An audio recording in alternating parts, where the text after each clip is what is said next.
Yes, I don't come again. Oh, this one in I go left tire for wetin I carry to come tell una. So you know, so I want make una dey happy as the country dey hot. So I want make una dey laugh. Oh, wetin I carry come tell una. So be say na man wey create scene for bank because of him money. Hey, this one sweet me as I see the video. I don't laugh tire. Before we begin to discuss this one, I want make una follow me watch this video.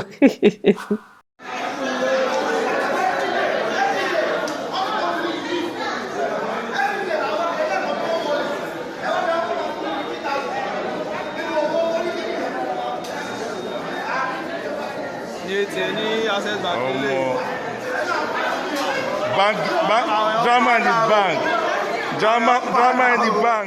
You know, I don't see wetin happen. So this man dey shout, he dey complain, he don't even pull the buses, he don't dey act. As they say am now, you know say na Yoruba people get action. So I know say na Yoruba guy be that. For wetin I dey hear from the background, now it make me love them. They can get actions for me. Our Olori Buruku Access Bank, they craze. Access Bank, they don't know where their brain they touch them. Every time they can come with different kind of nonsense and protocols. It be as if they don't give the guy one kind protocols like that. Now the guy come with action. You don't pull in buses. I don't say let's see now. You go they shout all of them. Go clear out for the girl, right? The boy right now. That's what they don't want to do. They go answer her right now. They go give her what he wants. Access Bank, they can frustrate person because of him 15,000 naira. Some people they say just 15,000 naira.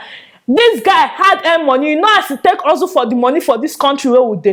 25 naira more, you know whether they not go burn you throw away right now. As everywhere they hot. Some people they say because of 15,000 naira, it's a lot of money. Now person 1 month salary. If you be person life, even 10,000 naira, if you a person starts business now, as everywhere they hot. So my people, you know, don't say as this guy take heart.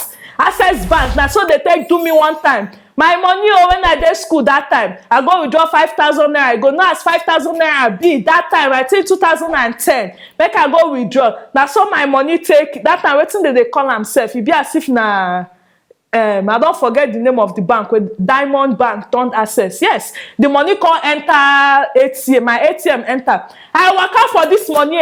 Hunger won't pour my mouth throw away. I dey cry every day. 2 months before this people give me that 5k, and inside the 5k they don't come on 500. Can't give me 4,500. I don't get budget for the money. I don't borrow people money self to pay back. They don't come on 500. Give me 4,500. Access Bank can be very annoying sometimes. I beg go bankers with they begging now. Making I know that they're very annoying. Sometimes in our customer service can be very poor. It can be very annoying. You go see the woman, I go they counter, go they talk to run, especially the ladies. We they try make this news, make na the year they upgrade on some of in a customer service. They can be very annoying sometimes. Maybe the guy don't they talk to the customer service, they know the answer, and since the guy can't decide to act. Now I don't they disgrace, they tarnish Access Bank image, they go everywhere. Now go do it, now go they lose now customers one by one they go. Like me, I not be lover of in a game because now don't fuck me up plenty times.